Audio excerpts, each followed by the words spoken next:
नमस्कार. अश्विन शुद्ध अश्विन महिन्यामध्ये येणारं हे अतिशय आनंदाचे नवरात्रीचे दिवस. बाहेर झेंडूची फुलं फुललेली आहेत. घराघरामध्ये तयारी आहे. नवरात्र देवीचं बसवायचं आहे. तिच्याकडे शक्ती मागायची आहे. शक्ती उपासनेचे दिवस म्हणजे नवरात्राचे दिवस. आपण त्या शक्ती मागत असताना संघ शक्ती कलियुगे, संघाने शक्ती मागितली तर ती आणखीन प्रभावीशाली होते. म्हणून कधी पण देवीला शक्ती मागत असताना संघाने मागावी. आणि म्हणून वैदिक ऋषींची जी श्रीसुक्तम विषयीची कल्पना आहे तिचा आपण आज थोडासा विचार करूयात. कारण श्रीसुक्तम आपण गातो, अनेक स्तोत्र आपण गातो, चांगलं आहे ते, वाणी पवित्र होती त्यांनी. आणि नुसतीच वाणी पवित्र होत नाही तर तिचा गौरव केलेले जे शब्द आहेत किंवा तिची स्तुती केलेले जे शब्द आहेत तिच्या विषयीचे, आई जगदंबे विषयीचे, ते सगळे शब्द आपल्या मनामध्ये ठसले जातात आणि एक प्रकारचं अंतःकरण शुद्ध होतं. इतकं छान त्याचा विचार आहे. बघा, ऋषी सांगतात की आतापर्यंत वैदिकांची कल्पना इतकी छान आहे की सद्विचार समाजात टिकले पाहिजे. असुरी विचार लवकर घालवण्याकरता तिला शक्ती मागवायची. कारण समाजामध्ये जर मी चांगले विचार असतील, सद्विचार असतील तर नेहमी लक्ष्मी स्थिर राहते. आणि म्हणून ऋषींनी सगळ्यांसाठी मागणी केलेली आहे.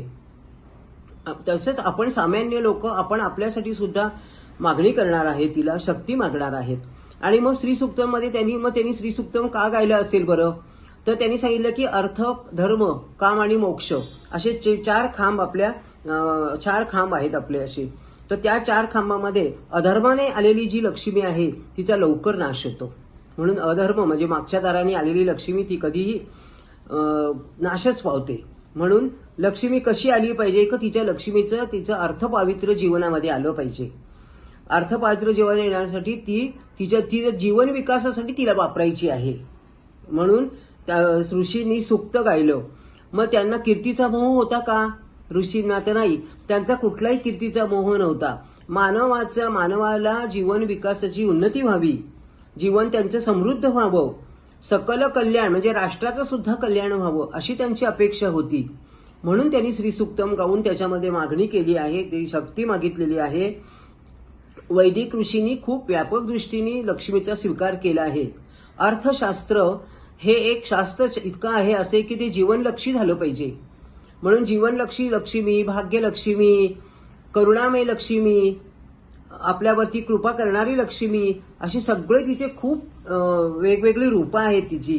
ती आपलं मनाचं दारिद्र्य दूर करते, इतर गोष्टींचं आरोग्याचं दारिद्र्य दूर करते. एकंदर तिच्या मागणीनेच ती आदिमशक्ती आहे. कारण महिषासुराचा वध केल्यानंतर ती जी दैवी शक्ती म्हणजेच ही जगदंबा आहे. आणि म्हणून ह्या जगदंबेलाच जर सतत आळवलं, 9 दिवसच फक्त नाही, जी सतत उपासना करायला सांगितली, पण एक 9 दिवसापासून, या दिवसापासून सुरुवात की तुम्ही पुढे पण तिला सतत शक्ती मागत राहा. तिच्याकडे काय मागणार दुसरं? आपल्याला सर्व तीच देणारी आहे. मागण्यापेक्षा तीच आपल्याला ओळखून देते आपल्याला सर्व. ती फक्त आपण तेवढी सात्विकपणा जीवनात ठेवला पाहिजे. जगाची ही आदिम शक्ती आहे. म्हणून शंकराचार्यांनी ऋषींनी तिला आई म्हणून हाक मारलेली आहे. बघा, आता आई कशी असते? आईचा स्वीकार करायचा असेल तर ती भावनाशील असली पाहिजे. म्हणजे लक्ष्मी आपल्याकडे येणारी प्रभुप्रसाद आहे असं मानलं पाहिजे, हो की नाही? म्हणून प्रभुप्रसाद असलेली लक्ष्मी आमच्याकडे सतत राहू देत अशी मागणी ऋषींनी केली आपल्यासाठी. आणि म्हणून सुक्त गायलं. आदिमशक्तीचं स्वरूप सुद्धा कसं आहे? सुवर्णासारखा वर्ण आहे, हरणासारखी चपळ आहे, चंद्रासारखी शीतल आहे, रथावर बसलेली आहे, जिच्या पुढे घोडे धावत आहेत आणि हत्तीच्या चित्काराने तिचं आगमन होत आहे. अशी लक्ष्मी, तिला आव्हान केले आपण आज. आणि म्हणून तिने माझ्यावर कृपा करावी आणि अशा प्रकारे ही लक्ष्मी सतत आमच्याकडे स्थिर राहावी. तोच तो विचार म्हणजेच हा श्रीसुक्तमध्ये आलेला विचार. अशा प्रकारे आपण तिला मागणी करूयात, शक्ती मागूयात आणि 9 दिवस तिच्या श्रीसुक्तमचं जे विचार आहे ते थोड्या टप्प्याटप्प्याने एक पुष्प आपण तिला वाहूयात. म्हणून आज सगळ्या मातांना, सगळ्यांनाच नवरात्राच्या देवी शक्ती मागण्यासाठी सगळ्यांना शुभेच्छा आणि शक्ती मागूयात आपण तिला आणि सुरुवात करूयात. चला मग आता अश्विन महिना लागला आहे. नवरात्राची तयारी करू, उपास करूयात, तिची शक्ती मागूयात, जेवढं जमेल तेवढं करूयात. ती आपल्याला सांभाळणारी आहे. नमस्कार.